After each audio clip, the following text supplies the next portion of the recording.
All right, it is 10 a.m. Good morning, everybody. Welcome to the latest edition and installment of the Bureau of Security Investigative Services Advisory Committee meeting. We are kicking it off now. We are recording this and let's get the party started. Okay, so we are conducting, actually, let me go ahead. We are conducting this meeting with video being optional. If you want to go ahead and turn on your video, if you're one of the committee members, please feel free, but by no means are we requiring it. We know that bandwidth and Wi-Fi in some instances, including here in the office, can be sketchy, so don't feel pressured. So we are hoping, as always, that this works out seamlessly and that no community members will have issues. But if you are having any trouble at all with any of the technology, let us know and we can help troubleshoot. We've got a bunch of folks here ready to jump on in case there's any sort of issues or problems. Also, as always, if I start cutting in and out, because like I said, our office Wi-Fi isn't always seamless, please let me know and I will address it as soon as possible. So the first order of business is to call this meeting to order. So this meeting is called to order. We will be meeting from 10 a.m. until the completion of all agenda items. First agenda item is our roll call, and our policy manager, Antoine Haj, will be calling our roll this morning. Antoine. Thank you, Lynn. So this is the roll call for the February 17th, 2022 BSIS Advisory Committee meeting. Brian Boglin. Present. Brian Boglin, present. Phil Sacheret. Anton Farmby. Present. Anton Farmby, present. Frank Huntington. Present. Frank Huntington, present. Mark Miller. I know Mark Miller is present, but he is attending an event. So that's okay. Mr. Darren Morgan, are you able to hear us?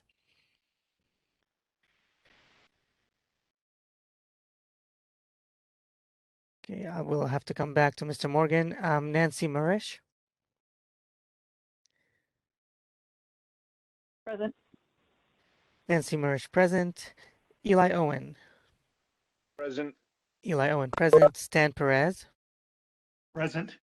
Stan Perez, present. Leon Scroggins. Present.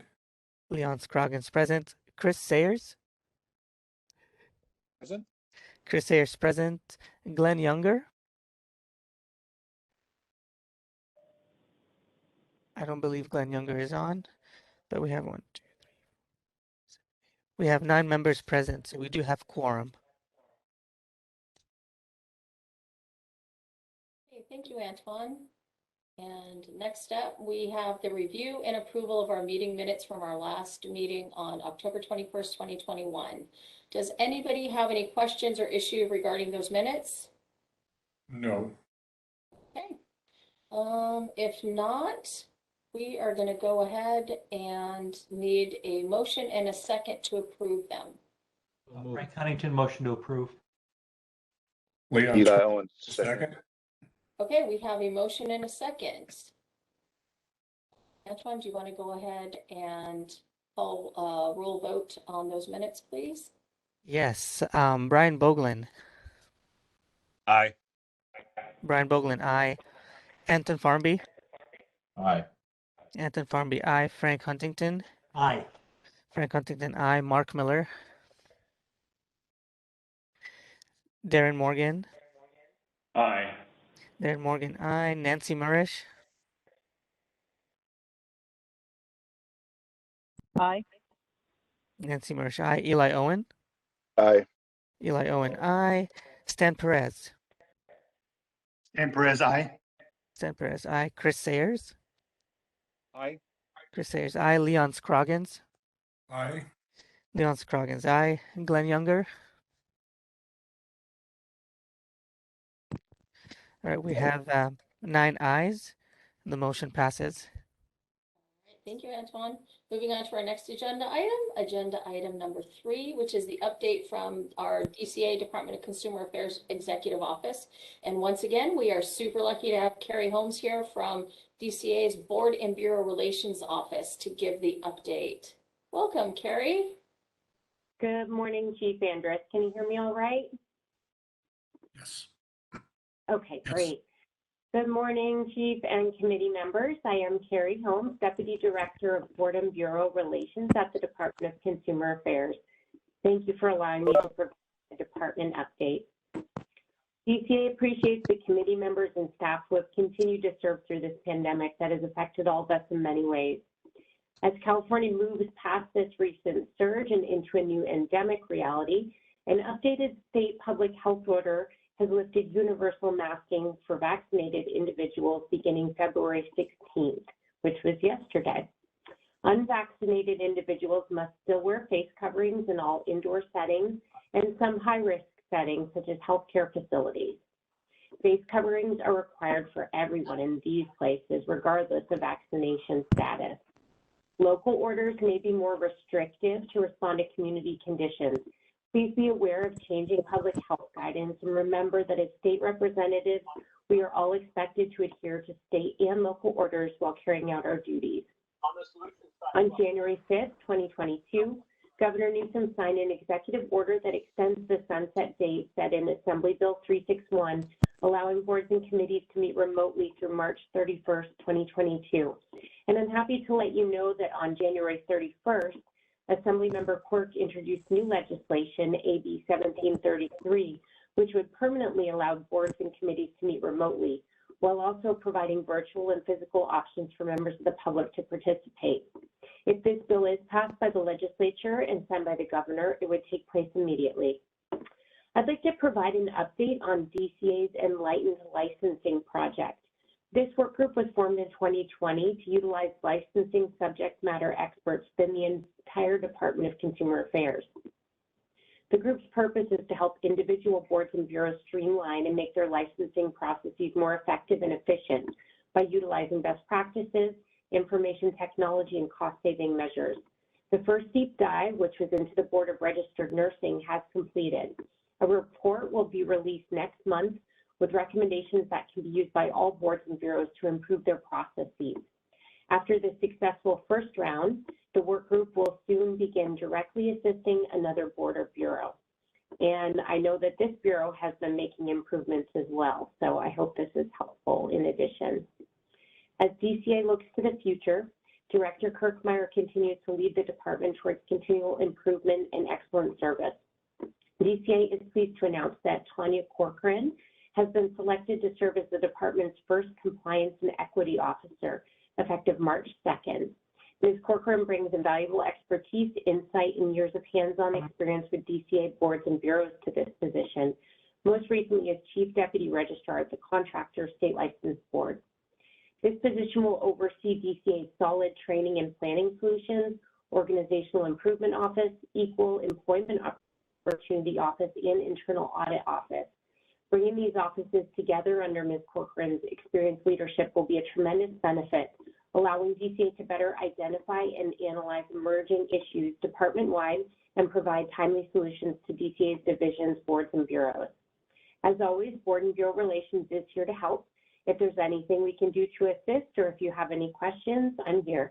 This concludes my presentation, and I'll hand it back over to Chief Andrus. Thanks, Carrie. All right, first thing I'll do is open it up. Before we release Carrie back into the wild, we will open it up to committee members for any questions for her. I have none. Okay, thank you, Leon. Anybody else have any? No? Okay. Questions? Just good morning. Okay, I don't see anybody. All right, so then I will open it up to the public. Any members of the public have any questions for Ms. Holmes? If any members of the public do have any comments, we opened up the Q&A box that you will see on the right-hand corner, and you can just type in comment or type in your questions. I'm sorry, this is Anton Farby. Good morning, Carrie. Just clarification. How you doing? Good to see you again. Good to see you. I believe you said that the current date is March 31st for remote work, absence of the bill. Is that correct?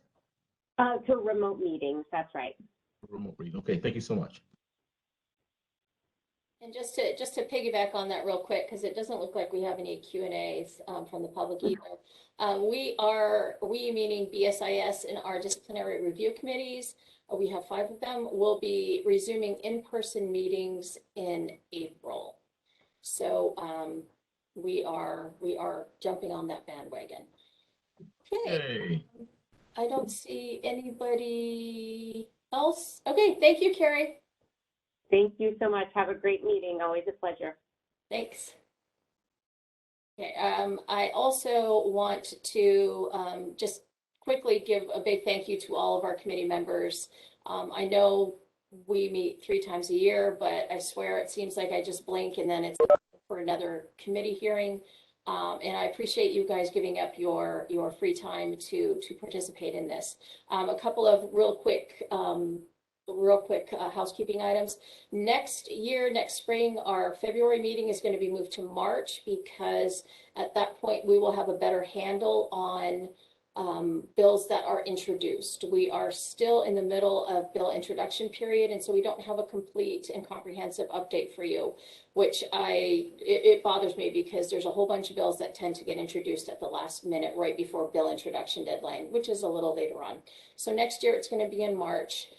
We also have a new advisory committee liaison. Her name is Jamie Richards. She joined us about a month ago and she's fabulous. So I just wanted to introduce you all to her. She's also somebody else that you can reach out besides Antoine, myself, or any of the Bureau employees really.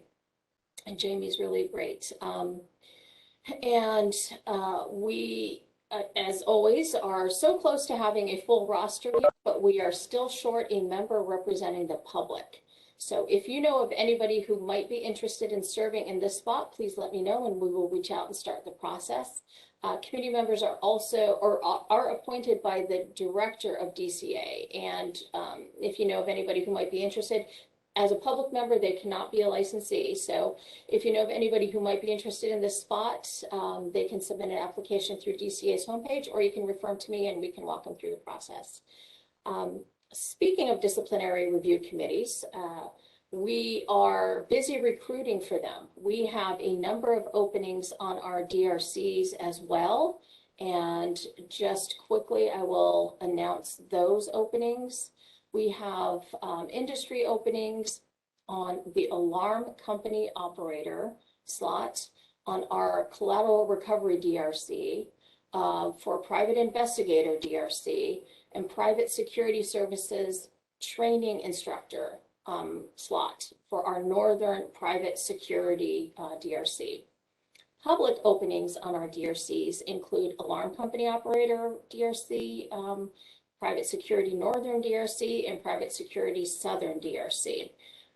Just as a reminder and as a heads up, in case you don't know, we do have social media accounts, Twitter and Facebook, so check us out there and follow us. And we're going to be doing a social media push through them to try and recruit for DRCs. But if you guys know somebody who'd be an excellent fit, again, refer them to me and we can help walk them through that process, which is actually a gubernatorial office appointment. So I just wanted to let you know that. We are busy implementing new legislation that went into effect on January 1st, 2022. We have updates on that from both our licensing and enforcement deputy chiefs coming up. And we, in office here, we're still utilizing a combination of remote work and in-office work. Again, this will continue for the foreseeable future. I think it's here permanently, frankly. Our disciplinary review hearings will, as I mentioned, be starting up again in person in April. And the reason for that, it has been exceedingly challenging to conduct all of our disciplinary hearings virtually. I can guarantee you for every DRC meeting we have one member who can't log on due to technical issues. At least we've got appellants who are unable to log on. So it is something that we are really kind of anxious to get back to because it seems to work a lot smoother when it's in person, you know, unfortunately. So fingers crossed that that happens smoothly. As always, I always mention this. I encourage everyone, no matter what your license type is, to apply and renew online. It is so much faster, easier, prevents a lot of errors that we see in our paper apps. One of the big bills that went into effect on January 1 was an alarm company bill, and that was AB 830. And that bill mandated that alarm company operators apply online only. No paper apps will be accepted after January 1st, 2023. But we are already seeing no paper apps, entire weeks with no alarm company apps coming through. So the word is getting out. One of the advantages to applying online is that the system will immediately notify you if you're putting in the wrong information. So it prevents that back and forth. If you send in a paper app and your application is deficient in some way, we then send you like, hey, you messed up, here's what we need from you. It cuts out that whole process entirely. So that saves weeks and weeks on that end. It also saves several weeks because you don't have to go through the DCA cashiering unit. We don't cash checks here. Everything that has a check or money order attached to it goes through, and this is for paper apps, paper renewals, goes through the central cashiering unit. And because they handle all of DCA's incoming mail, it builds in a delay right there, right from the start. So as always, please apply online. Okay, I think that's it for my update. Does any committee members have any questions or comments for me on that? Hey, Chief Andrus, it's Brian Boglin. Hey, Brian. As far as the disciplinary review committee, is there any conflict if I were to join being on the advisory committee as well, or? I think you're limited to either or. Okay. Yeah, I don't think you can be both. So sorry. Okay. Just thought I'd check. Yeah. Hi, Lynn Frank Huntington, how are you? I'm good. How are you, Frank? Good. I'm a little bit confused. If I understand you correctly, we're going to try to get back to in-person meetings for the advisory board. Is that correct? At DRC. Oh, okay. Disciplinary review committee. Oh, okay, but not okay. So, and brings me back to the DCA executive update, the AB 1733. Did I understand her correctly when she said that bill would require all of these meetings to always be remote? So there is that bill. It's still working its way through. So I hesitate to sort of say yes, no, maybe so, definitively. But basically you can do in person, but the bill as it is in print right now would say you also have to have a virtual option. So Oh, okay. yeah, so that's just so you guys know where we're coming from on that. That would be problematic for us because that would mean that even though we have in person, we also have to travel with AV equipment to make it accessible to anybody who wants to call in instead of coming in. And so that sort of doubles the workload on us. And Sure. if that's how it goes into law, then that's how it goes into law and we'll handle it. But at this point, we're sort of hoping there might be a workaround for us. Okay, so is the Bureau's goal to get back to in-person advisory meetings? I think so. But I'll take everybody's temperature. It's one of the things that that makes this, I think, less burdensome on you all volunteers, which we appreciate tremendously, is doing it virtually. So before we start the in-person advisory committee, I'll send out, an email and get everybody's opinion on whether or not they want to resume in person or if they want to keep it virtual. Okay, well, thanks for the clarification on 1733. I was a little confused. Appreciate it. Yeah, no problem. Okay. Oh, I have to correct myself. My staff were much smarter than I am. Said it's July 1st of this year, July 1st, 2022, that we will not accept paper apps from alarm companies any longer, not January. Okay, so no other questions or comments from committee members. Any members of the public have any questions or comments on what I just covered?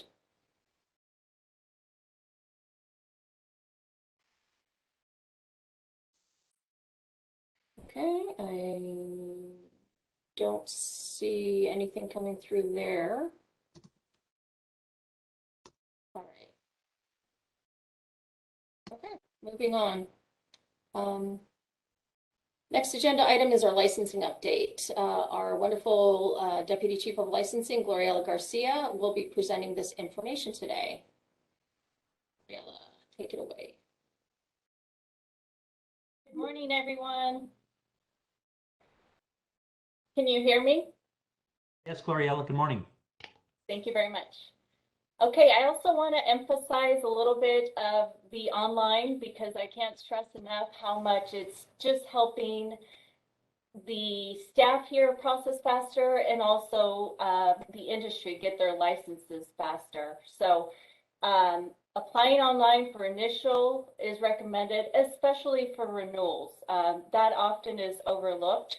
And sometimes we get escalations that come up to Lynn and I, I sent a paper application and there's delays because of that. So I really want to emphasize, especially with renewing, please renew online. It's just that much faster. You can pay online and we will license you faster. Typically it's about 2 weeks minimum. That is faster that we're averaging. And also with regards to any questions to the Bureau, I recommend that you email us directly instead of calling. That's going to be much faster. We aim for a 24 to 48 hour turnaround time, and we'll be as comprehensive as we can with our responses. So I want to encourage that. And I'm excited to announce a new efficiency that we have. So when the industry starts applying, please start including your email address because we now have available a new feature that if you included your email address when you applied, all initial applicants will receive an email when the license is issued. And we hope in the near future to add more updates. So when the renewals are licensed, that's something that's coming up pretty soon as well. And we want to add more updates as the bandwidth for technology efficiencies are allotted to us.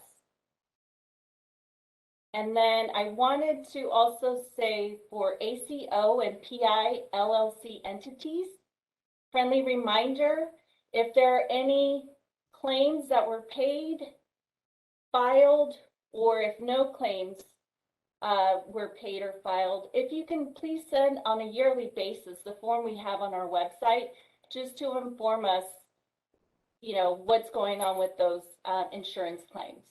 And those forms are available online, as I just mentioned. And currently what's online, it's for the period from January 1st, 2021 through December 31st, 2021. We'll update the newer year a little bit after March 1st. And then I wanted to share with you, if the moderator can show the statistics, thank you so much. We pulled some data to illustrate before and during the pandemic. And I just want to emphasize here, we pulled apps received for all of the license types and the percent differential. And I'll go ahead and highlight just a couple. So for instance, for apps received for differential for alarm company employees, it was a -4% overall. And then I'll look at something that went really high. For instance, repossessor agency qualified manager. We had a 76% increase for apps received from before and during the pandemic. Then also the next column over, I have licenses issued, 18-19 and fiscal year 2021. So I'll just highlight some as well. Let me pick here, locksmith. I show there was a 55% increase of licenses issued. And the last column illustrates the licenses renewed. And I'll pick just a couple as well, just to illustrate. Firearm permits went up 22%, and security guards 6%. So overall, just to kind of summarize the statistics on this spreadsheet, the apps received, there was a negative 2% differential, not much. For licenses issued, negative 4% differential, not much of a change. And for licenses renewed, there was a significant amount, 7% increase. So we wanted to share that with you. And moderator, okay, I'm getting a message here. Give me 1 second. If you want to go ahead and talk, feel free. Sorry, no, I just wanted to respond to the question that hit the inbox a little, probably a few seconds after you started your presentation. And that was if they apply for a DRC committee for private investigators, are those meetings held in Sacramento in person? We have held them historically either in Sacramento or LA. It depends on where the cases are coming from. The majority of cases are coming from. Sorry, Gloriella. Please. Oh, no problem. I was just saying, oh, somebody wants to talk. All right. So moderator, if you can please show the next slide, please, on page 3. Thank you so much. Okay. So here, what the stats that we pulled here is licensing data only for a short period of time, and it's from July 1st, 2021 through December 31st, 2021. And it depicts apps received, apps approved, and apps deficient. And then it has the percent of deficiencies that we received for that period of time. And I'll just illustrate a couple of license types. So security guard, they have a 1% deficiency rate. So overall, there are not a lot of deficiencies, and that essentially equates less back and forth and a faster turnaround time to get their license issued. Firearm permit, it's 4.91%. And let me look at private investigators.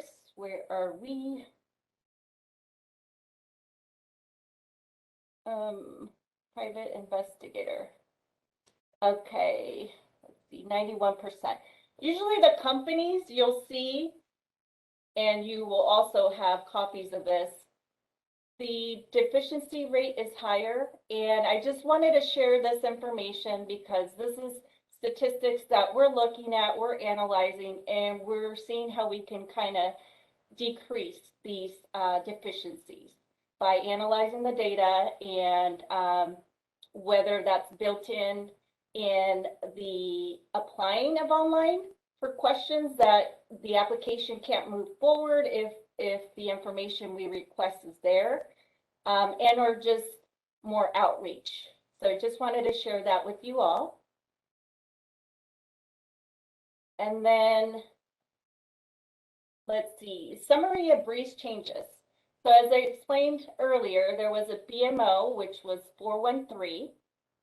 That was done in December of 2021. And so applicants who enter their email address when they apply for initial application will now receive an email notifying them when they have issued a license. So I'm really excited about this.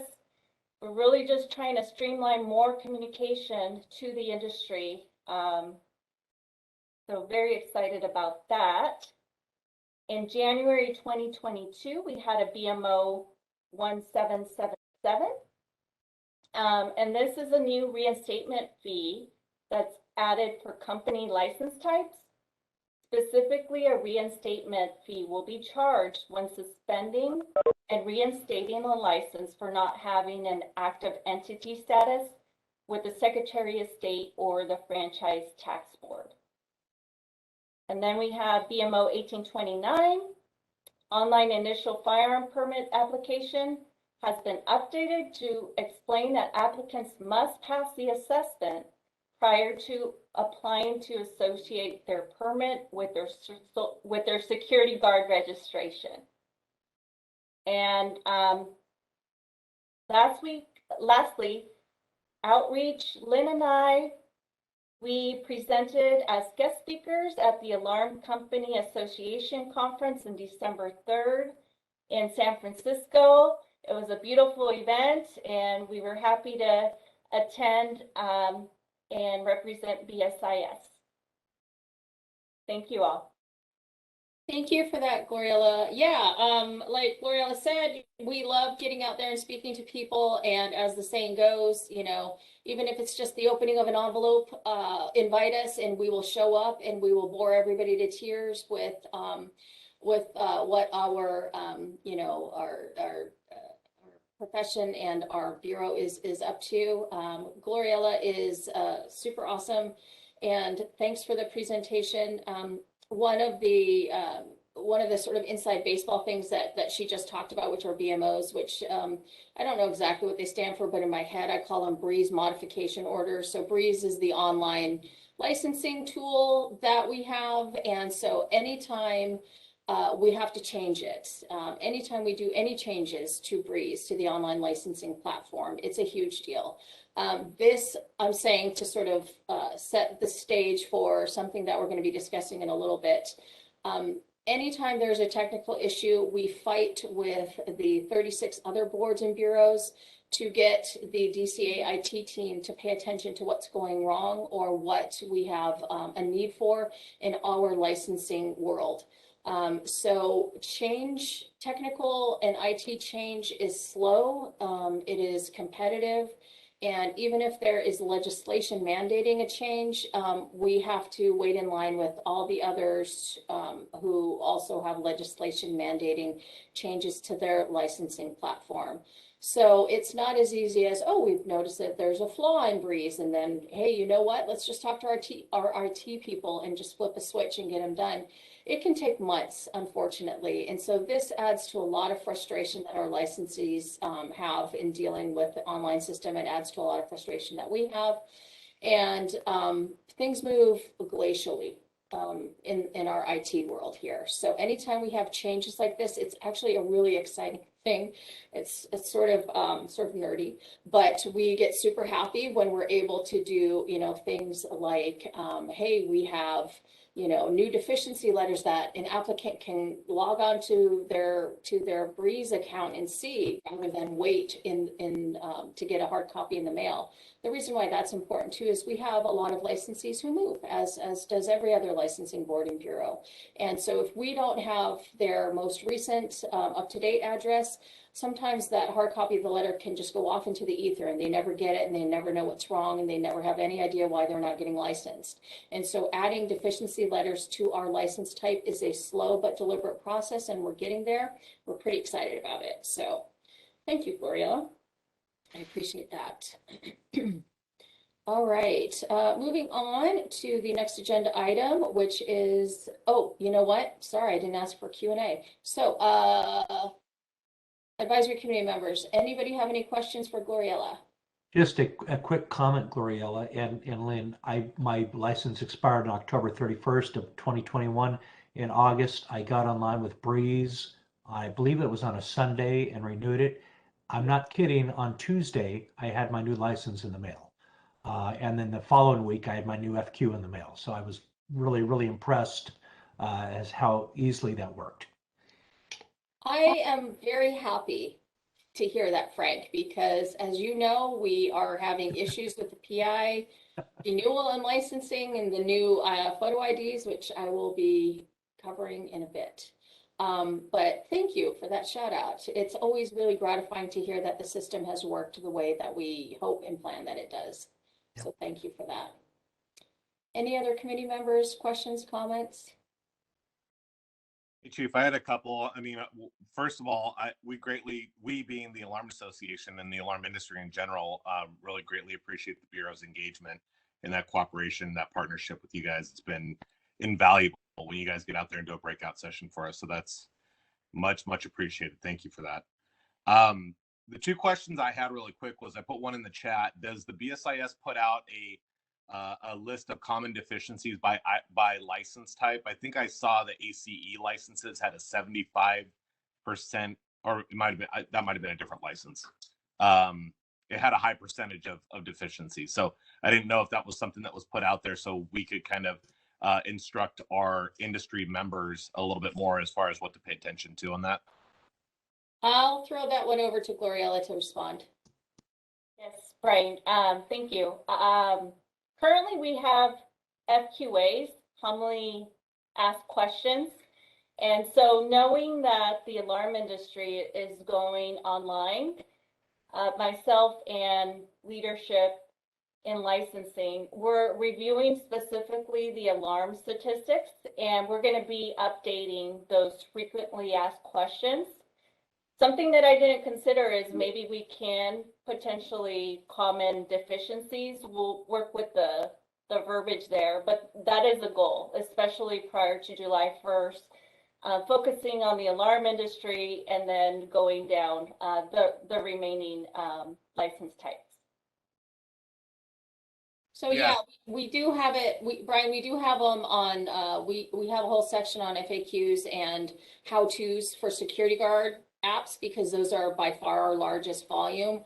But Gloriella ran this deficiency, report, and it was kind of eye-opening to us to see how many license types are deficient. So that's a project that we're going to be working on.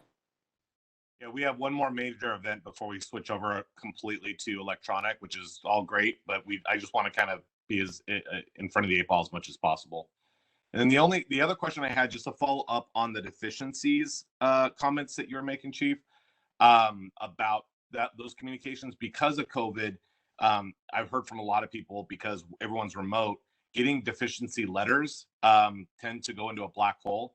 So I know that there's now an ability where they're emailed once the license is issued, which is great.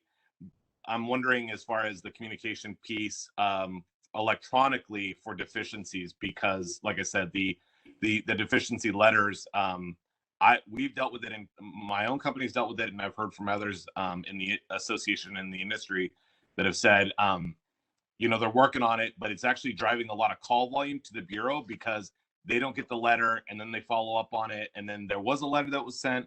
So anyway, if you could just kind of speak to that a little bit more, maybe I missed some of those details.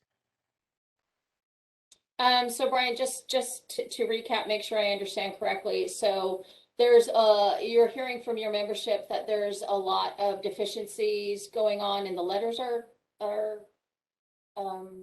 not clear, or they're not getting them?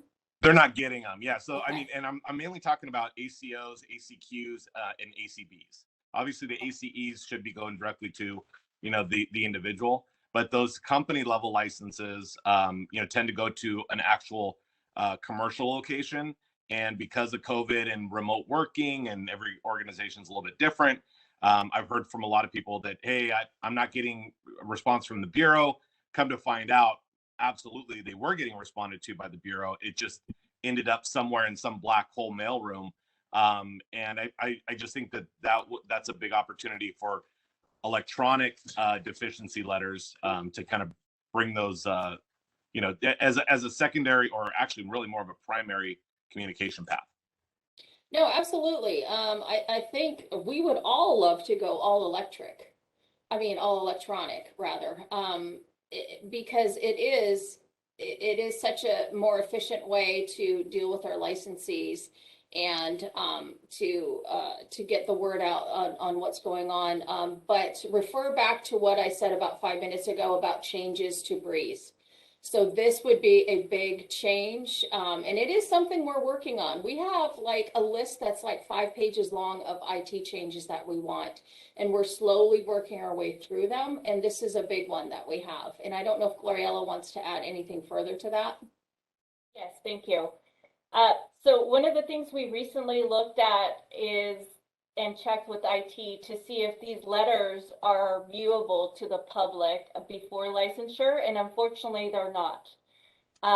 So as Lynn was saying, it does require another BMO ticket to be sent and worked on with IT, but that is the vision. We definitely want to get there to where everybody logs in on their Breeze account and they can view, you know, from the applicant's perspective to the licensing perspective.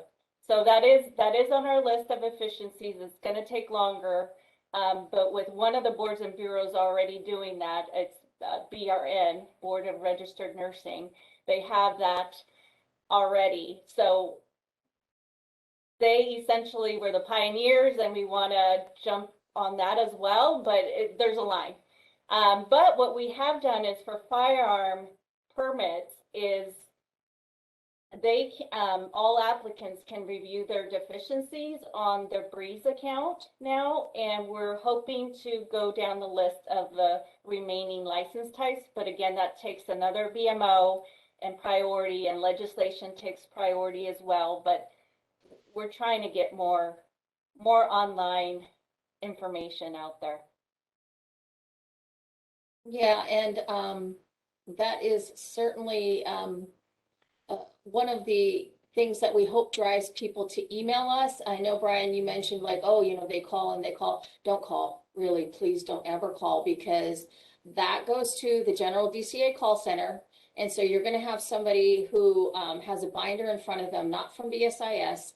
They're going to try and find the answer in the binder. Sometimes it's right, sometimes it's wrong. They're a hardworking group of folks, but always email us, bsis@dca.ca.gov.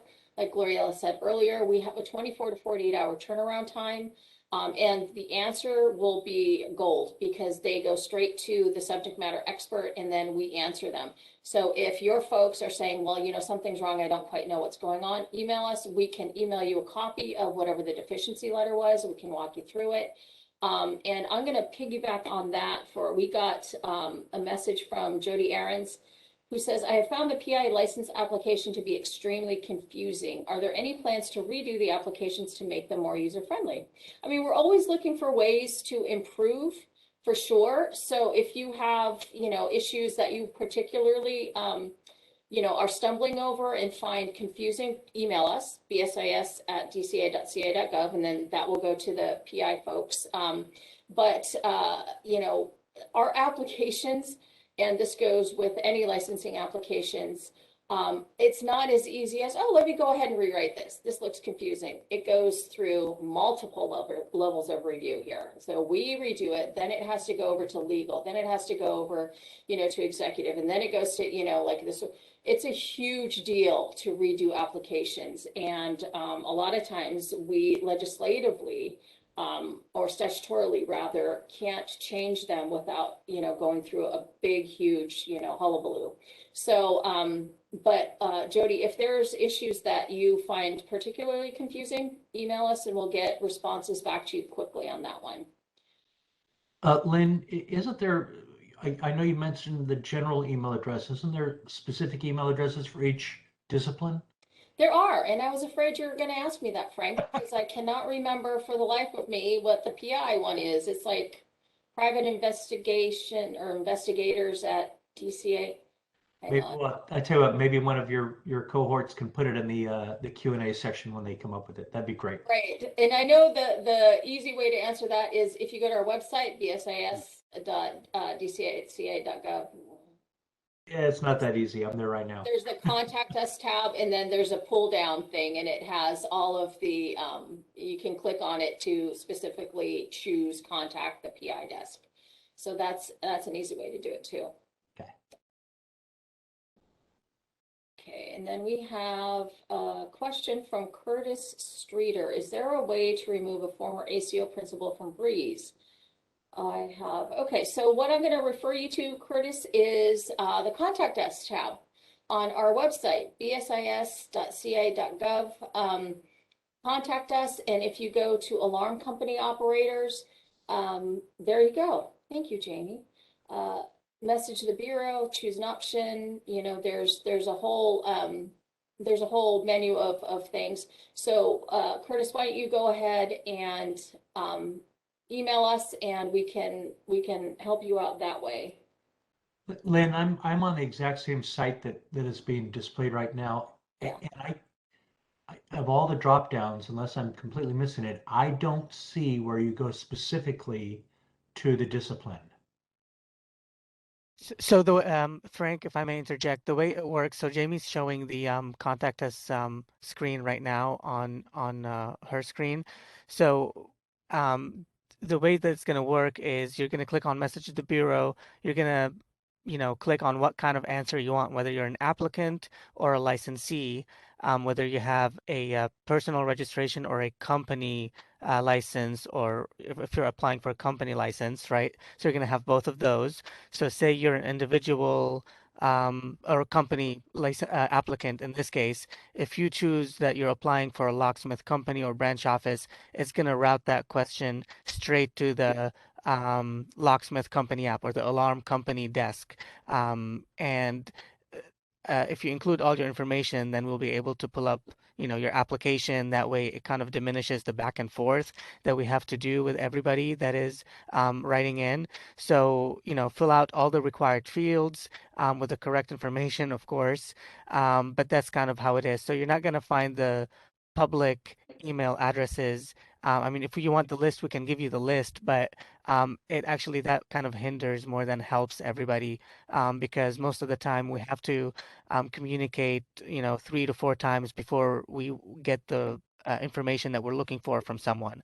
And so if they just use the message to Bureau function, enter all their information in there, then we can essentially, our staff can do their research before even contacting them.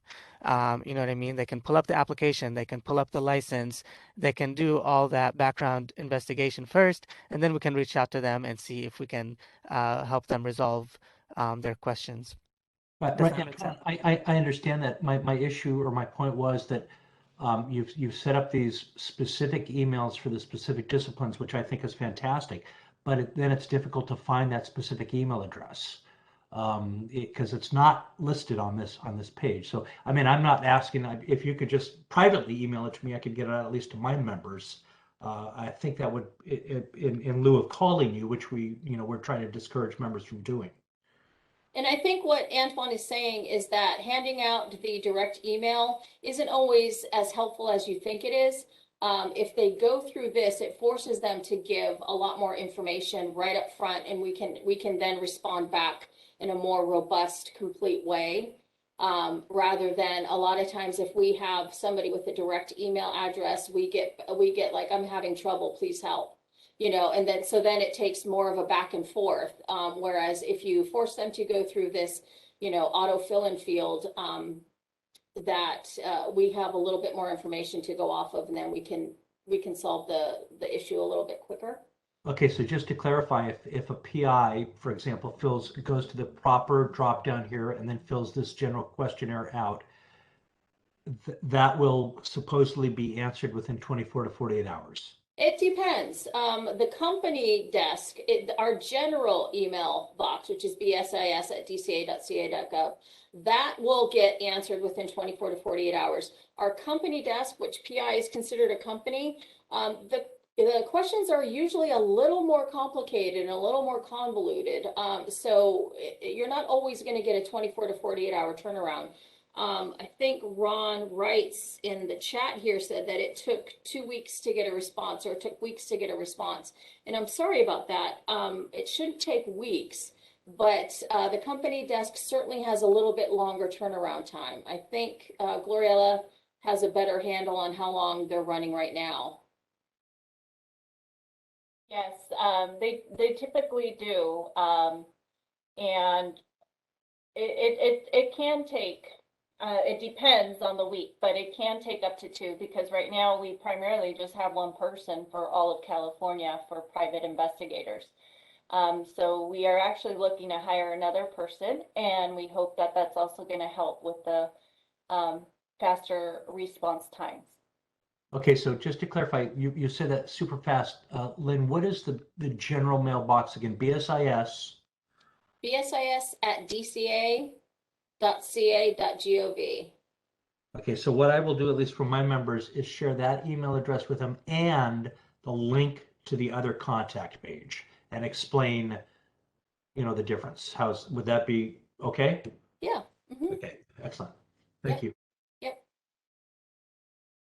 Okay. Any other committee members have any questions or comments? Hi, Leon, I see your hand up. Thank you. Yeah, the statistics that were shown earlier with the licensing bureau, is there a way to get a copy of those? Yeah, it's online, but you know what, Leon, let me go ahead and send you the link to it that you can look it up. So you can click on it and then it should, Me too, please, Lynn. sure. Thank you. I'll send that out to all of our committee members then. How does that sound? Deficiency info. Okay. All right. And also the other chart that Gloria showed first regarding the licensee increase and decreases would be fantastic. Yeah, it'll all be part of the same handout. All the handouts are sent to you guys ahead of time with the invite, so you should have them in your inbox Okay. already, but we will go ahead and send them again, pull it out and send the link specifically to the committee members. Thank you. Yeah. All right. Lynn? Yeah. Yeah, this is Chris Ayers. I had raised my hand, so I'll put that down so it doesn't keep bothering you. Sorry. I just wanted to comment that I just wanted to thank the whole licensing team with, as you know, we were going through a lot as we expanded and reopened here at Disney, and we had some challenges, and your team was great at helping us navigate a way to help get the huge volume of folks with not just getting started, but the renewals that we were having. And we just launched our new initiative to get that going in a better way online and get rid of the whole check process. It's been a very good start for us now. I just wanted to recognize you and say thank you. Yeah, that's good to hear. I'm glad we're able to help, Chris, and I know that Sheila and her team have been working pretty hard on this, so she'll be gratified to hear that it is it's bearing fruit and working out. That's good. Thank you for that. Okay, let me see. Okay, I don't see any other committee members with their hand up. Okay, let me see. Okay, no, I'm gonna go ahead and open this up for public comment. Although they have been trickling in and I've been answering them as they come in, but officially, any more comments or questions from members of the public for the licensing portion of presentation? All right. Okay, I'm going to go ahead and close that item, and then I'm going to open on agenda item number 6. This is our update from the Bureau's Enforcement Unit. We have our super awesome Deputy Chief of Enforcement, Sam Stadolsky. He will be presenting today. All right, good morning, everyone. Can you hear me all right? All right. So one of the things that we provided you was the staff report for the Bureau's Enforcement Program. I'm not going to go through it word for word, but there's a couple areas I want to highlight, give you guys some information about what's been going on in the last few months. As I think most of you are aware, SB 607 was signed by the governor. That changed the law effective January 1st that individuals who want a firearms permit have to pass the assessment before they can get the permit. Prior to that, we used to have to deny them, and if we denied them the permit, they had the right to appeal to the Attorney General's office and actually have an administrative hearing. As we have, I'm sure, painfully told you guys over the last few years, that has been a huge burden to both BSIS and the AG's office. It's been very expensive. But one of the things that we've been working on the last few months is handling that transition from we used to deny you your permit to now you can just go retake the assessment and apply for a new permit. So we've been working with the AG's office and kind of figuring out the best way to work on these and mainly getting everybody to try to withdraw their appeals. Previous law was you could retake the assessment 12 months after you were denied, but then the law changed to say you can retake the assessment 6 months after you took it last, essentially. So if you failed it, you could take it again in 6 months.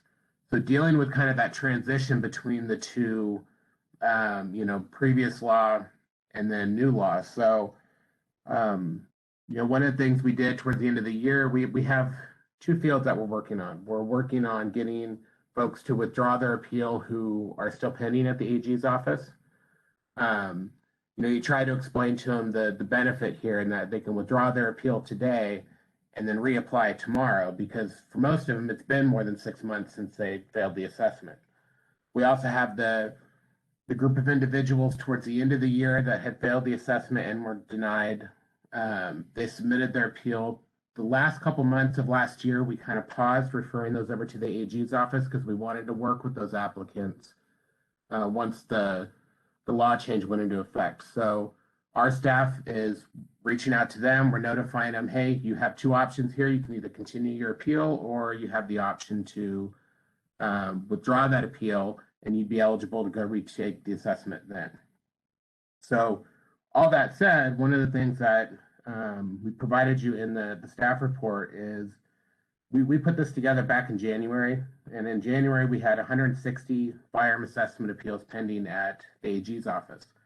I checked in yesterday, that number is down to 123, and that doesn't include the dozen or so that I signed off on this morning. So we're moving in the right direction on those. We're getting those cases down, which has been a huge endeavor.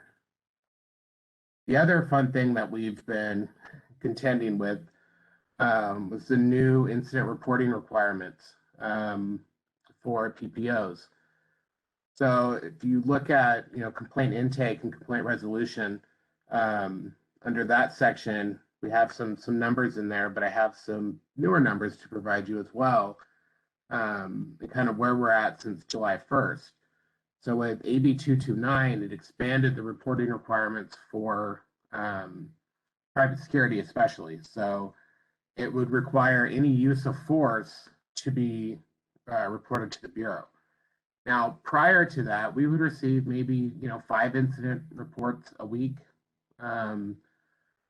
We weren't really getting a lot of reporting to us. There were a lot of ifs, ands, and buts about whether or not something needed to be reported. And the change in 229 really kind of expanded that. So keep in mind, we used to get about 5 a week, right? So since January 1st, we have now received 526 incident reports in just that 6-week window. Now, the vast majority of those, about 420 of those, have to do with medical restraints. And those are situations where it gets reported to us. There's not a lot that we're going to be able to do on that end except maintain that the guards, have had their proper training. So we're working with the industry on those, on kind of streamlining that reporting. We're trying to make it so it's a little less impactful. And we don't want anybody to not report. So we're working closely with them to keep that going. So that's a large workload that's coming in, and so far we're weathering it. And then the next section for regular enforcement. One of the things I wanted to point out, our target goal for completing an investigation is 120 days, and that's mandated by the department. Our enforcement staff, our average number of days to complete an investigation is currently at 72 days. So our enforcement staff are really working hard on getting these cases, investigated and completed very timely. That's not to say that there aren't cases that last a couple of years sometimes, because it happens. But I'm really proud of that. Also, I want everybody to know, I know unlicensed activities, always something that is questioned. We're about 42% of our pending investigations are for unlicensed activity. And so far this fiscal year, 46% of the citations issued have been for unlicensed activity. And I shared with you guys before that we're looking at a way of getting that information on our website. That's still in the works, but with everything else that's been going on, it always kind of gets bumped back a notch as we try to, deal with this thing and the next thing. So it's still there. We're still working on it. We're doing some research to see how other boards and bureaus are are displaying their information. Because I mean, some of them, there are some boards that actually publish a very elaborate enforcement report at the end of the year outlining all the discipline that they do. And for volume, that would be a large undertaking, but it's definitely given us an idea of where we can go and how to better present this information to everybody. Lastly, the thing that I know we had a request last time to see a breakdown of complaints and unlicensed activity citations by license type. So we've provided that to you. As you can see for 2021, the majority was security guards. Makes sense. That's one of our largest, well, it is our largest population. So a lot of it, when you kind of look at these numbers and percentage, a lot of it really is based on population. At the end of the day, there are way more security guards than there are private investigators. So have a look at this. As you can see, between 19 and 20 and 2021, like security guard and private patrol operator, I mean, those are still one of our highest volumes. But this will give you a general kind of idea of what our enforcement world looks like. Any questions? And I just want to quickly jump in and say this is also part of the handout that we sent out to you with the agenda, and we will be sending it out again a little later this morning. Sam, what is, not all 244, but in general, what are the PI complaints involve? A lot of it, consider most of our complaints that come in are consumer complaints. So a lot of times what we see, I think, in private investigator as well, is a lot of those cases will go to complaint resolution first. Consumers not happy with, the work product that they got from the PI. So a lot of those are going to be consumer driven. We also have, the unlicensed side of things where we do receive allegations of unlicensed activity as well. And I think one of the things that we see frequently is people will file a complaint against a PI for unlicensed activity, but they don't realize that that person is an employee of a PI. So it's really not unlicensed activity, but it will come in as such. So I would say a lot of that is an area we're definitely getting disputes about flat fee agreements and services provided. Whether or not the PI is providing them a reasonable expectation of what their money is paying for. So it's kind of just a general idea, I'd say, for PI. All right, thanks, Sam. Hey, Sam, I had a quick question on that first slide where you had application denials based off of, convictions. So criminal convictions. One of the questions that I get, and I don't think this is specific to ACEs, but one of the questions I get most often is wanting some type of even just general idea of what crimes would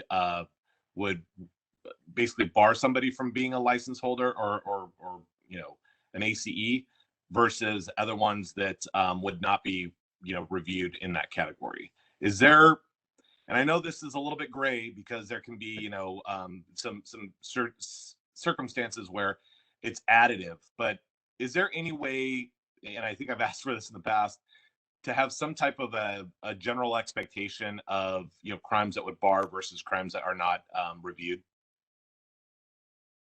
I think the main focus I would look at is, we have in the regs substantial relationship criteria. We're going to look at whether or not the conviction is substantially related.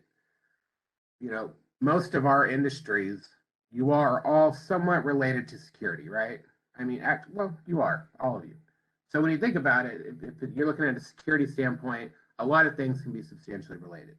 Right. And so the main thing that we look at is, how recent was the conviction? Was it something that was considered a serious felony? And the time that elapsed. I mean, somebody could have been convicted of a serious felony 20 years ago, but didn't do anything since then. And you kind of weigh out those two things. So, we don't have a master list in house of, if this, then that, because every review is unique. we'll really have a world where we have our simple rap sheets that are, oh, look, they were convicted of a misdemeanor that's substantially related and it happened 2 years ago. So more than likely that would be something we would deny versus a complex rap sheet where maybe they have, 14, 15 convictions spanning 20 years, where we have to kind of look at that and weigh it out and see what is actually deniable under the parameters of AB 2138, but also, has there been rehabilitation established in any mitigating factors? So I will say a recent bill just got introduced where they would be able to reach out to us and ask for a predetermination of whether or not they would get denied before they even apply. So, I guess if that gets passed, there you go. That would be an option. But at this point, like I said, I mean, there's so many things that we look at that we can't, one thing I will always say is, violent crimes and recent, I think it's safe to assume, yeah, you're probably looking at a denial. Rape, robbery, murder, recently, yeah, probably going to be there. So I mean, the major ones you can usually assume are going to be denied. Yeah, I mean, I use that when I speak with the people that are coming up to me. The ones that are difficult are gray. So I got in a bar fight 2 years ago, and I got an assault charge because of a bar fight.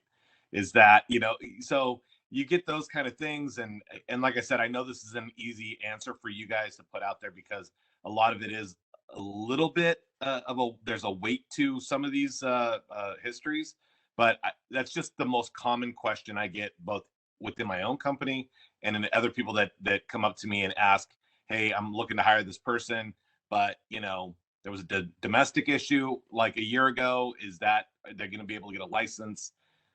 So I just wish there was a little bit of something that we could point them toward. I would say one of the things you could point them towards is, AB 2138 is very specific on felonies.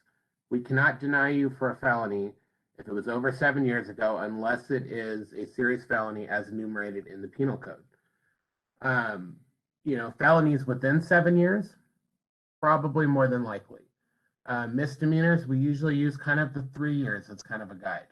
It's not a hard rule. It's not it's within 3 years, therefore we must deny them a license, but that's kind of the parameters in which we work on that. So, I mean, you can assume if something, occurred within 3 years, it could be more than likely, but it also depends on how the conviction was adjudicated. I mean, we see a lot of situations where we have, deferred entry of judgment. We have the conviction being reduced to a misdemeanor and sometimes expunged as part of the plea agreement. So in those situations, if there's an expungement on record, we can't deny for it. And also keep in mind, Brian, that if they are denied, they have the chance to make their case to the DRC. And that's where they will be able to go into detail. Like, I got dragged into a bar fight. This was, everybody at the bar fight was cited with a misdemeanor. And, the DRC has about a 40% overturning rate for decisions the Bureau made. So, there's recourse for the applicant, but, every single applicant that has a criminal background, less than perfect background, gets several sets of eyes on it, including mine sometimes. But we also have one of the lowest rejection rates in DCA. We deny maybe 2 to 3% of applicants. So your chances are pretty good. Yeah, that 1270 just kind of caught me off guard a little bit. That seemed pretty high, but I appreciate it. Keep in mind, Brian, that's all license types, and that's since July 1st of 2021. So you're talking guards, everything else in there. Okay, appreciate it. Yeah, and considering we have almost 500,000 licensees, that's actually not a huge amount. I mean, consider this. I mean, we usually get on average anywhere from like 16 to 20,000 rap sheets every year. Our denials usually average about 3,000 denials a year. So when you kind of take that into consideration, and even AB 2138, it didn't impact that that amount as much as we used to. If anything, we're probably issuing more licenses now than before because of AB 2138. But when you look at across all license types, Lynn is right. I mean, you have a good chance of getting approved. It's the recent stuff that you definitely want to consider when you apply. All right, do we have any comments or questions from other committee members? Okay. All right, hey Phil, I see that you logged on, so I just want to follow up real quick on a question you asked last time, which was what does DOJ do when it's a transgender individual?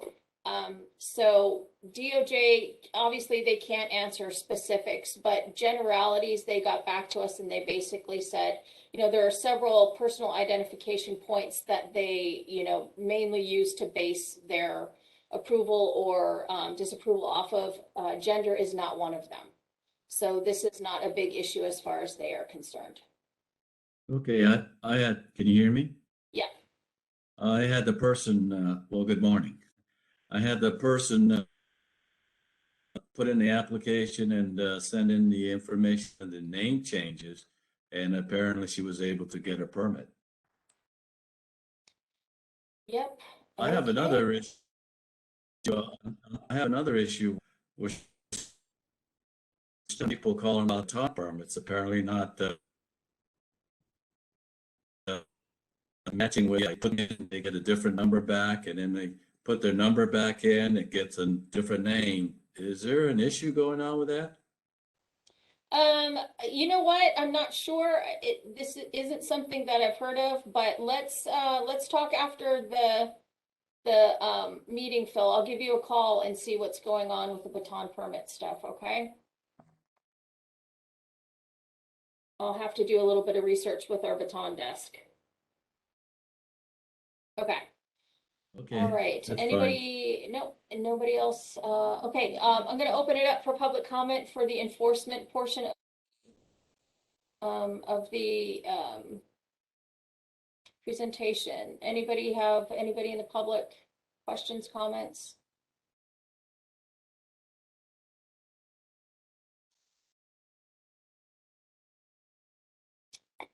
Okay, I am not seeing anything pop up in the Q&A. So I am going to go ahead and move on to agenda item number 7. All right, this is our legislative update. Truly super exciting stuff. We actually have really good legislation this year. I'm actually really excited and happy about it.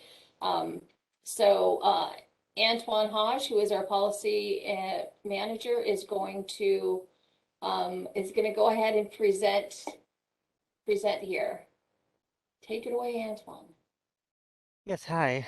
So we're going to go through the 2021 enacted legislation and give you a status update. And then because we noticed this meeting so early, there have been a few bills that were introduced after we noticed the meeting. So we're just going to go through some of those as well, but they will not be on the staff report that we sent you via email or that's noticed on our website. So let's go with the 2021 enacted legislation.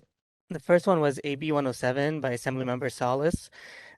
This law requires the Bureau to issue a temporary license to an applicant who is married to or in a domestic partnership with somebody who is an active duty of the military. Essentially if they follow, if they meet a specified set of criteria, then we have to issue them a temporary license within a certain time frame.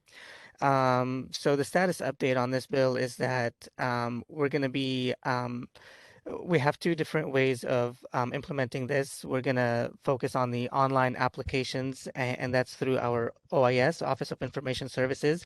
They will take the lead on creating temporary applications for every single license type that we have. So if you're applying on Breeze, you're going to see an application for a full license and an application for a temporary license for each license type. And then if you think you meet those criteria, you will have to upload all the documents that we ask over there. And so as far as the paper applications, so this one is not effective until July 2023. So as far as the paper applications, we still have to meet internally and see how we're going to do those, if we're going to create separate applications per license type, or if it's going to be one form that you kind of check the box for which license type you're going to apply for. There's a lot to discuss internally before if we go there. So that's where AB 107 is right now. The next bill is AB 229 by Assemblymember Holden. This is our biggest bill of this year, and the biggest section is that we have to introduce appropriate use of force topics to our security guard skills training, and we're in the process of developing the regulations package for this one. And then after the regulations package actually passes, we'll be developing the new powers to arrest training manual, and it'll include appropriate use of force topics. And that will in turn also update the baton and the firearms training manual as well. I believe it's going to touch all of them. And this bill also repealed the requirement for PIs to who are seeking firearms permits to complete the power to arrest training.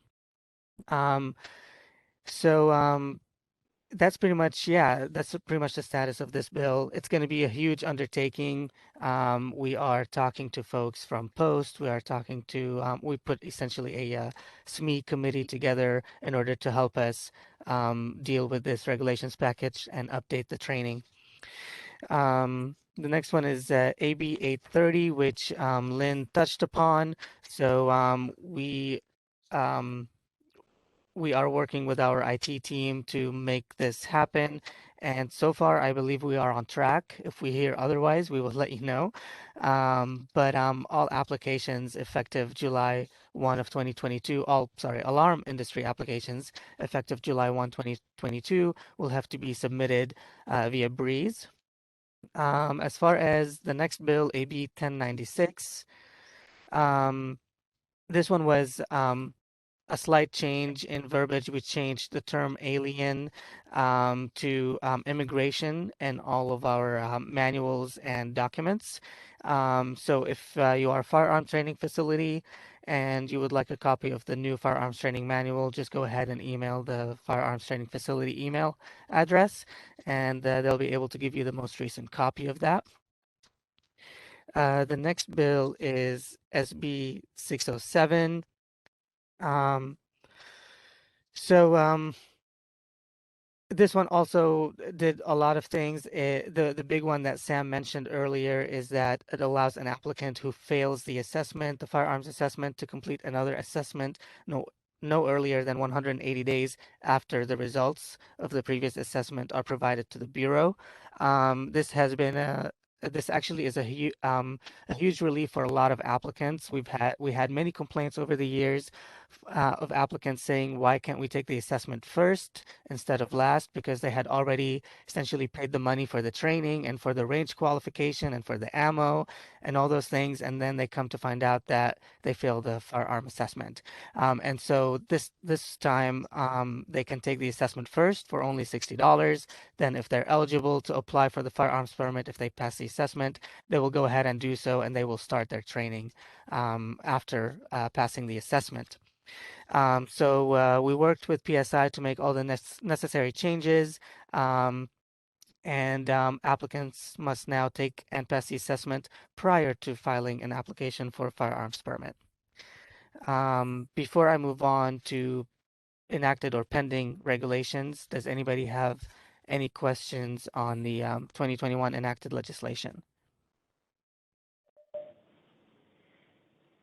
I had one question. This is Darren Morgan. Hospitals employ security officers, and most hospitals do have those officers equipped with batons. If those officers are not employed by a third-party PPO, is the PPO option open to hospitals so that they can continue to have their security officers carry batons?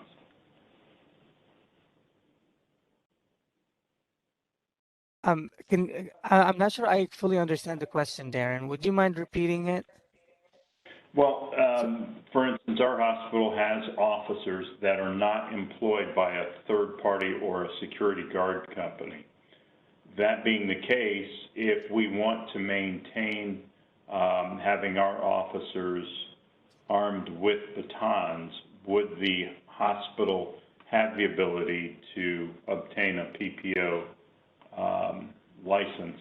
I see. So that, yeah. Yes, you would. Yes, there is a pathway for a hospital to obtain a PPO license, and we can work with you on that process as well when that time comes. Okay, thank you. Mm-hmm. I don't see any other hands raised or any members of the public in the Q&A. So I am going to list out a few bills that are actually, before I move on to the regulations, the few bills that were introduced in the short time between when we noticed the meeting to today. There is Assembly Bill 1812 by Assemblymember Vopel. So current law requires firearm permit holders wishing to renew their permit to requalify on the range and pass a written exam. This bill would allow the Bureau to authorize firearm training facilities to teach a portion of the refresher course on the internet. We don't have any comments on pending legislation. Obviously, we just wanted to make you aware that this legislation is moving through. Another bill that we touched upon earlier, AB 1733 by Assemblymember Quirk. This is going to affect our DRC hearings. This one will essentially force us to always have a teleconference option for our DRC hearings. Let's see. Those are essentially the big two that are going through right now that will affect us. And then there is AB 1662, which Sam also mentioned, that is going through by Assemblymember Gibson.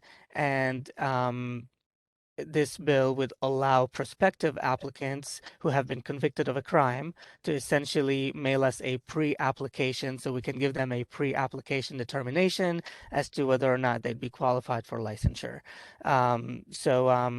Again, the Bureau would have no comments on pending legislation, but we just wanted to make you aware of those bills. Moving on, go ahead.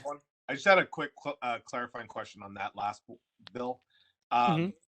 Would that mean then that the applicant would not have to specify is this for ACEs as well? It's for everybody. So would they not, for a pending or an applicant that was doing this process, assuming that this bill passes, would they not have to then be attached to an alarm company, which is currently the requirement on an ACE application? So this would be essentially before you even apply for that temporary registration for alarm. So before you even submit that application, it's going to be a brand new. Essentially, I think we're gonna call it. I actually forgot the name that IT is going to call the transaction, but it's a pre-application specifically for that to do the predetermination. So it's even before you apply for any of our licenses, you essentially go on Breeze, you submit a transaction saying, hey, I want to apply for a license. Can you make a predetermination? That's kind of how it's going to work. And then you'll get a letter from us. We'll tell you whether or not you'll likely, I mean, it's never going to be a for sure thing. We're going to say, based on the information that you provided us, because some folks may not provide us their full rap sheet, right? So we're not going to be able to make a true determination, but we will give them a ballpark whether or not yes, they will be approved for a license. And then when they get that, they will then, if the answer is yes, you'll probably be approved, then they can move on to actually applying for a license, whether it's a temporary or a full license.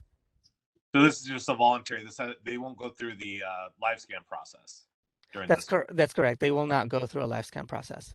Okay, thank you. Yeah, they essentially they'll be the ones who need to. It's on them to submit the documents that will help us make that predetermination. Excellent. Thank you. Yeah. All right, so moving on our regulations packages. The first one is the private investigator fee increase, and this is the one that allows the Bureau to recoup the a $4 charge for the photo ID. This was actually approved and went live by the Office of Administrative Law on February 9th, 2022. You can always see the full documents of the initial statement of reasons and the final statement of reasons that we drafted, along with the language on our website. If you go to our website under About Us and you go to either proposed or enacted regulations, you will see all the documents there if you would like to review them. The regulations package number 2 for firearms qualification card training. So this is projected to be noticed in the spring of 2022, but we may actually have to delay this package a little bit due to the AB 229 powers to arrest and appropriate use of force training package that we have to do. But this one, essentially, we would like everybody to do their firearm training within the last 6 months preceding their filing of the application, because it is a diminishing skill. So the next package is the badge, patch, and cap insignia criteria.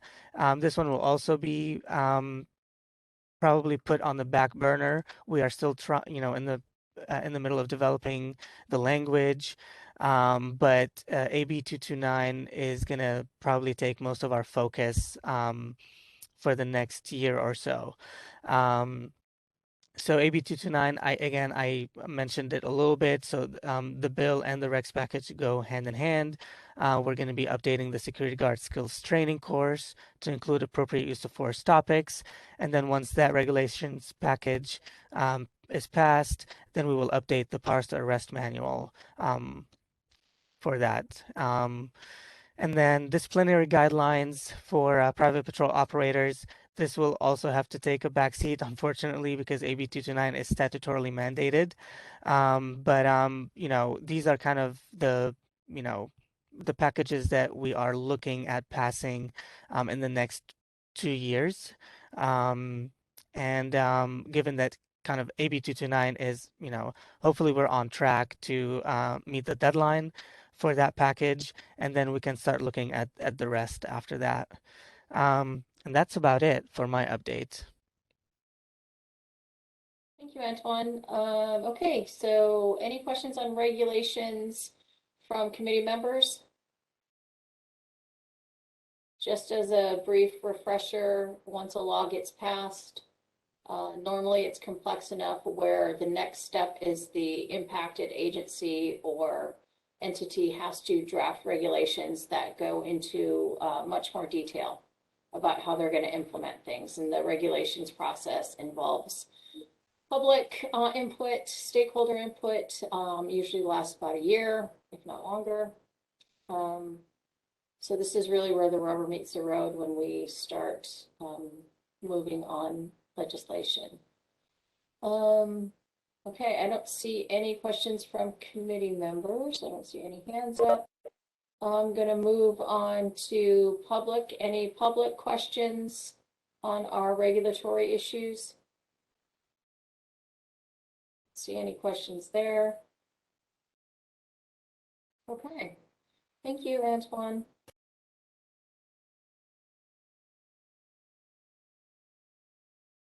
Moving on to the next agenda item. This is agenda item number 9, update regarding private investigator pocket cards. This is an agenda item I would love to have fall off. I'll be honest, not because it's my hope that we resolve it and that we don't have to keep talking about this, every time we get together, but unfortunately problems persist. And that is something that I am personally very apologetic about. It's like playing whack-a-mole is the best way that I can think of to describe this. We come up with a fix that we think will work. Let me back up just a little bit. So the issue is that we have a law that passed about 1.5 years ago And it said that private investigators are going to now be receiving nice pocket cards. Poor private investigators, and I've seen them, the original pocket cards were just thin paper, and they would shred and they would peel, and it was not professional.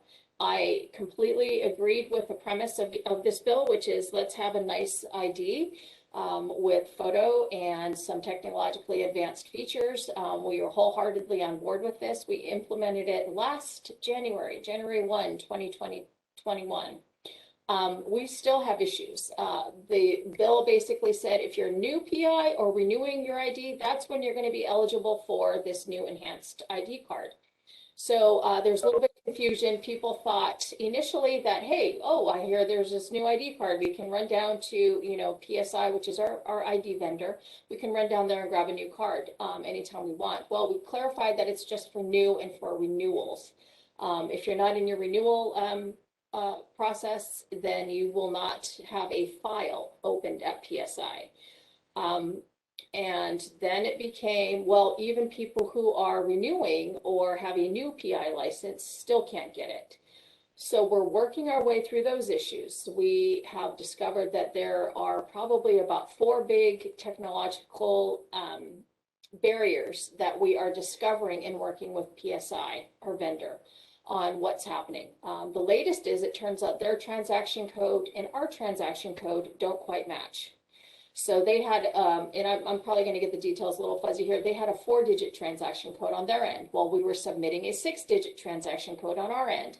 So they weren't matching up. So we're still working on them. And this is something that is slowly but steadily getting better. But I also wanted to call on Frank to see, Frank is been very, very helpful in forwarding us specific fact patterns where his folks are not getting licenses. So Frank, I know that you and I are going to have more discussions on this, but in the meantime, have you heard if it's getting any better? I have not. I've not received too many additional complaints since the ones that I forwarded to you a few weeks ago. I did notice, and I have been in communication with Ron Reitz. He does have some comments in the Q&A section. The biggest issue that I see it's not with you guys. It's with PSI. If I understand correctly, originally they were supposed to have this quote file. That was changed, and Antoine can correct me if I'm wrong. It was basically changed to no, PSI will be able to just, you can walk in if you're renewing or a new licensee, and PSI will automatically have your information. They don't need to file. You don't need to email the BSIS to get that file. But then what's happening is the individual, I was able to get mine. I know other PIs were able to get theirs, but other PIs walk into different branch offices of PSI and are told, oh, no, we don't have your file. So I think the problem is PSI not communicating or training their individual offices. So I think that's probably one of the 4 hurdles that you talked about, Lynn. Yeah, and what we're doing to get our arms around that is we have our PI desk manager who has taken every name that you've given us, and she has reached out to them. She's reached out to PSI. She's, greased the skids for them. And she's also asked them, once you get to PSI and once you make your PSI visit, call me or email me and let me know what branch you went to, what they said, and what the outcome was for you, because we are trying to figure out if it is a training issue, what's going on, like where are the potholes here? We're also having ongoing meetings with PSI, and the next one I think is next week to further refine what's going on to make sure that their staff is trained. So this is an ongoing issue. We're slowly but surely hitting all the moles, and hopefully someday we'll whack that last mole and people will be able to go in with no issues.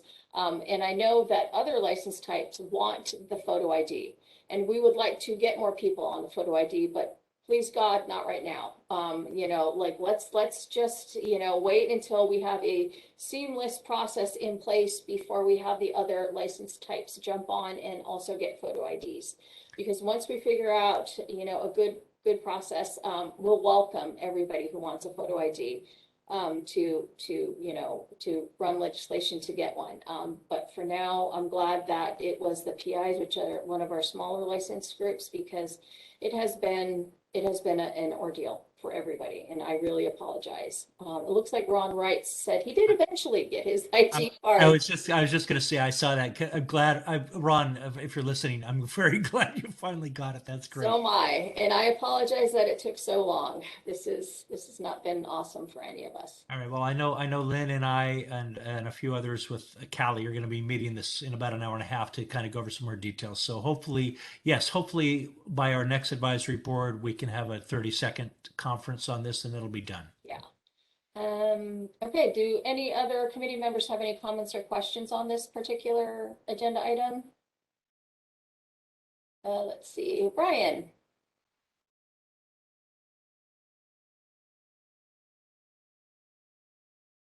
Is my hand up?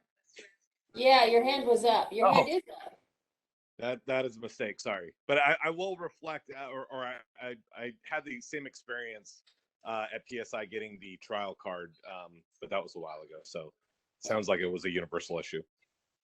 Sadly, yes. Okay. Any other committee members? All right. I don't see anybody else. Public comment, questions.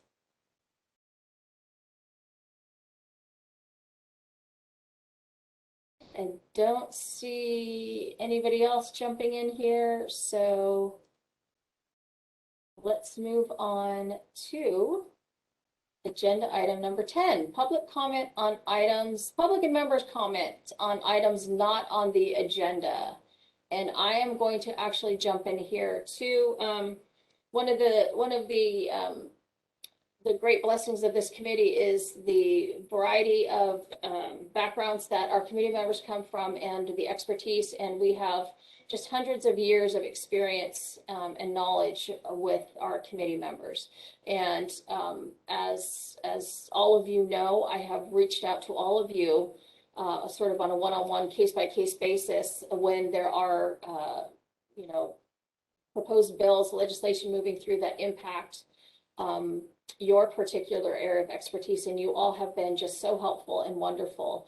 What I want to do on a more global scale is ask for input on where you think we could plug some holes in BSIS, where you think we could improve, just sort of more, hey, strategic plan is happening this year for BSIS, and I would love to hear your thoughts on where you think BSIS could go and what you think that we could do better or what you think that we do well. So I will send out an email with that, in a little bit, just asking for, future guidance on what you think that we could, do and how we could mold BSIS to address future challenges.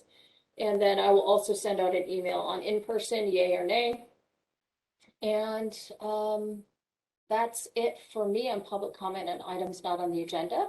Any committee members have any suggestions for our next advisory committee meeting? I've got a couple, Lynn, if I may. Sure. It must have been a few years ago because I know this was discussed at an in-person meeting, so apparently it was quite a while ago. And that's records retention policy for private investigators.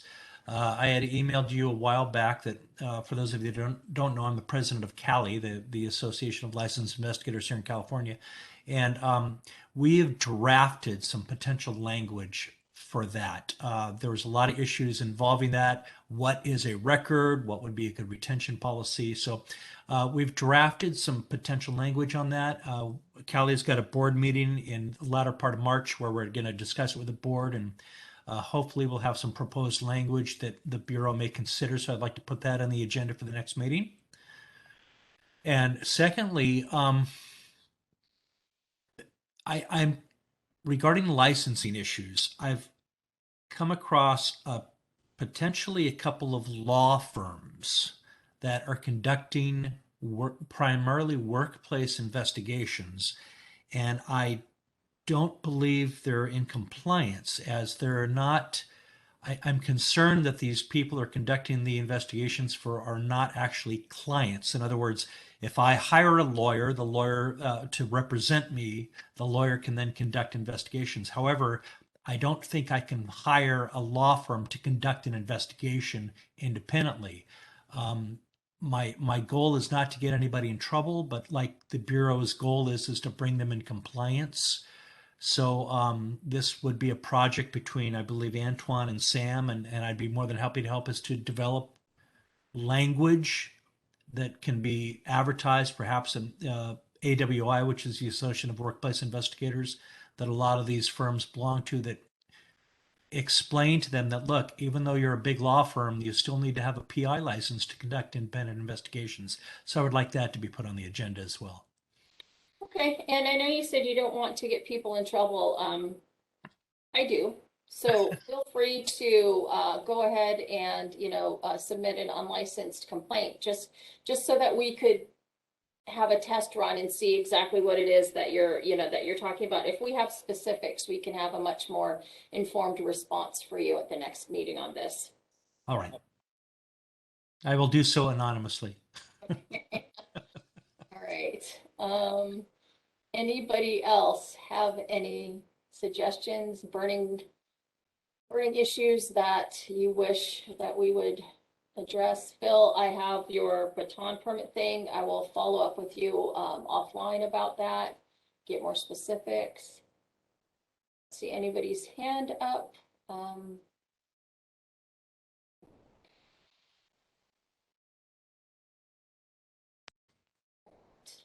Curtis, Lynn, if I may, sorry, go ahead. I just received an email from my legislative person, Jerry Desmond. Were you recently confirmed? What?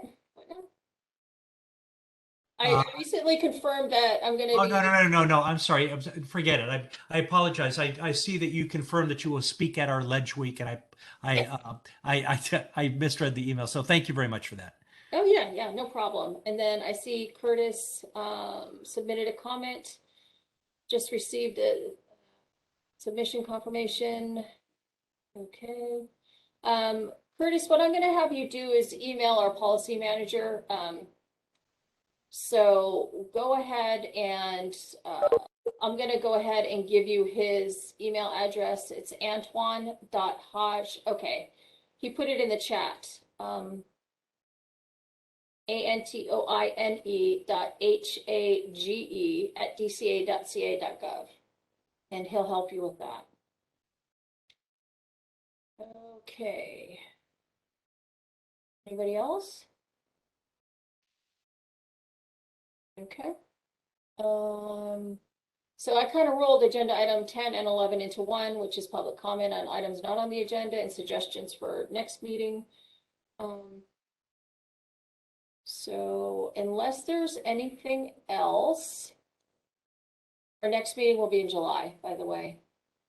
I believe July. I'm trying to time this a little better with the legislative cycle so that we have real updates to give you guys.